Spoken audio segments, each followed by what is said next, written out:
I still can't look at a fork the same way, and I don't know how long it'll take to recover. But anyway, AEW's first pay-per-view of 2023 is in the books. And overall, this was a really damn good show. New champions, heel turns, the fucking fork, and MJF throwing a drink at an innocent child. Props to any members of the AEW crew for checking in on him. All of the matches had meaning for future stories or to further build up certain stars. And there are multiple matches from this show that can be considered early match of the year candidates, so let's rank through the card. I'm Duke from Duke It Out, here to give you every match at AEW Revolution 2023 from its worst to its best. Before I begin, please make sure to give this video a like and subscribe to the channel for more great wrestling content. Number 8, Samoa Joe Vs Wardlow. Now, since this is at the bottom, I want to immediately clarify that I didn't think this match was bad. But it definitely didn't help that since this was right after the brutal death match, the crowd was dead for a majority of it. The ring work was solid, but especially for an established feud like this, the spots were pretty run-of-the-mill. The ending was interesting with Wardlow making Joe faint to his own submission, but that's the only real memorability I got from this match. And since Wardlow was tributing his father for this match, it makes more sense with the win, but I'm always bummed to see Joe lose. He's one of my favorites, and he had been a great TNT champion. I am excited for Wardlow vs Hobbs though. Number 7, Jamie Hayter vs Saraya vs Ruby Soho. A solid triple threat, and especially Ruby Soho got some moments to shine here. But this was clearly the shortest match on the card. But in those 10 minutes, they were able to show off their work well enough. The interferences of Toni Storm and Britt Baker brought some reasoning to the length using a lot of distractions. But Saraya took some good bumps, and Hayter got a couple really good moments to show off why she's on top of her game right now. And the post-match angle of Ruby turning heel to join Saraya and Toni is pretty interesting. It adds the element of the stable being women from WWE, and I think it'll only lead to more spotlighted television for the division. And it got a great pop from the crowd. Number 6, the Guns vs The Acclaimed vs Jay Lethal and Jeff Jarrett vs Orange Cassidy and Danhausen. Another well-grounded multi-person match that had the entertainment advantage with all of these teams not only being good in the ring, but they're all charismatic as hell. Lethal and Jarrett bringing great heel heat, Cassidy and Danhausen being mainly hilarious but also impressive, Caster and Bowens showing off more of their good teamwork, and the Guns being as dastardly as always. They did have me guessing a couple of times with a close call pin from Danhausen, but the Guns retaining made sense. Even more when FTR made their return to beat up the reigning champs. I was so happy to see them back, and now we have to wonder if they're going to be there past April. Number 5, Ricky Starks vs Chris Jericho. When I tried predicting the order for this card, I had a feeling Starks and Jericho would kick it off. And it was a really good choice for it. Their talents can always create quality, and both guys managed to boost their charisma, while bringing in some hard-hitting spots. Luckily, the stipulation of JAS being barred from ringside stayed that way for the most part, besides a quick spot with Guevara and Andretti. And since Starks had already beaten Jericho on Dynamite, I'm really glad he remained the winner of this feud. Him blocking the Judas effect was one of the highlighted spots of the night. And here's to hoping this leads to gold for Starks in 2023. Number 4, Jungle Boy Jack Perry vs Christian Cage. A match between these two has been built up for almost 2 years. But it wasn't meant to be that long, as it was mainly due to Christian's injury last year. And while at first I was kind of bummed their first actual match together was in the style of a casket match, but this turned out to be really freaking entertaining. The brawling around the arena was really well done, and the brutality from both of their moves and selling made this extra intense.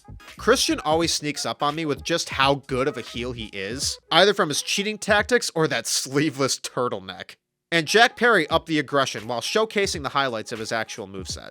And building up his character by being able to hit the concerto on Christian was a really good touch. And I also laughed a lot when the casket immediately dropped into oblivion like the Tower of Terror. Number 3, Hangman Page vs Jon Moxley.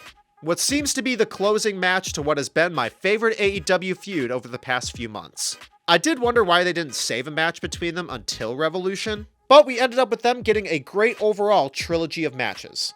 The first 2 this year were great singles TV bouts, getting 1 win for them each. And this Texas death match went to as many disturbing levels as you could possibly get to, where people could debate if this could be called a wrestling match. Moxley gave as much of a deathmatch performance as you could imagine from him. Of course, using a ton of barbed wire, stabbing Hangman's head with a fork. Full disclosure, I had to look away for a few seconds during that. And bringing in goddamn bricks.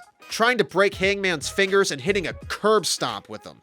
And while we knew Moxley would go to those levels, Hangman really did shock me. His Ghost Riders in the Sky entrance was great, and he took the deathmatch rule very seriously. Wrapping barbed wire on himself plenty of times, taking some very rough landings, and the overall resiliency was startling. While the overall violence of this match can be questioned, the intensity and showing of durability could create some of the most shocking matches in the history of the business. And this one is definitely in that category. Especially with the end of Moxley tapping, with Hangman literally hanging Mox with a chain. Insane but amazing deathmatch, and hopefully this means Moxley can get that long-awaited vacation. Number 2, The Elite vs House of Black. At this stage with the Elite's Trios titles run, we know we're just going to be getting some beyond quality matches. And this match might have been my favorite Trios titles match so far. The action started insanely riveting, and it stayed that way in such different aspects from beginning to end. The opening sequence of Omega and Malachi was terrific, and I need to see a singles match between them soon. Then the Young Bucks brought some more amazing highlights. Buddy Matthews selling like a madman with terrific timing. And Brody King got some of his best showings of dominance on pay-per-view so far. They did a good job having each team's momentum take over for the right amount of time, and the near falls were very convincing. And there were plenty of replayable spots, like Julia Hart getting V-triggered and Omega didn't give a shred of a shit, and Matthews beautifully catching that 450 with the knee strike to close the match. I'm really glad House of Black won, because it can really launch more momentum for them, add more stories to the titles themselves. It can hopefully build up other teams along the way. And number 1, MJF vs Brian Danielson, 60-minute Iron Man match. While this was plenty of people's most anticipated match for the show, this one had the most pressure out of any other match on the card. Wrestling a 60-minute match is already difficult for any pro wrestler, but it's even more difficult to keep everyone as enthralled for every step of the way. And this match excelled any of my expectations. And not gonna lie, this is up there for my favorite Iron Man match of all time. The combined execution, storytelling, and overall control of the crowd is some of the best you can ever get out of a pro wrestling main event. I think Bryan Danielson is the greatest wrestler of all time, so it was pretty obvious of how good his performance was going to be. Showing off at how much he out-pros MJF on the mat, and adding such value to every move. And he went back to a bit of his ROH roots with his brutal technicality, and of course shouting to the ref that he had until 5. But MJF was who everyone was curious about for this match. I and many others have never seen him perform this kind of a match, and he knocked it out of the park, both the heel heat and overall skill. Besides the controversial moment with him throwing water at the kid named Titus, there's no denying how great he was in this match.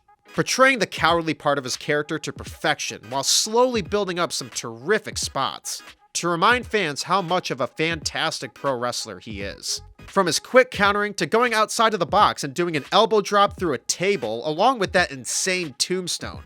They also did a great job building up the falls in this match. Bryan getting the first, MJF getting DQ'd on purpose to then get 2 falls, and when the tie was remaining by the end, I was on the edge of my seat in anticipation.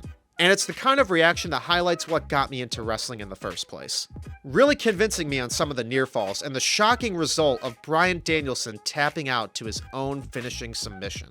I can't remember the last time I saw the visual of Bryan tapping, and it's a terrific moment to highlight MJF as the company's top star, while not weakening Bryan's reputation in any way.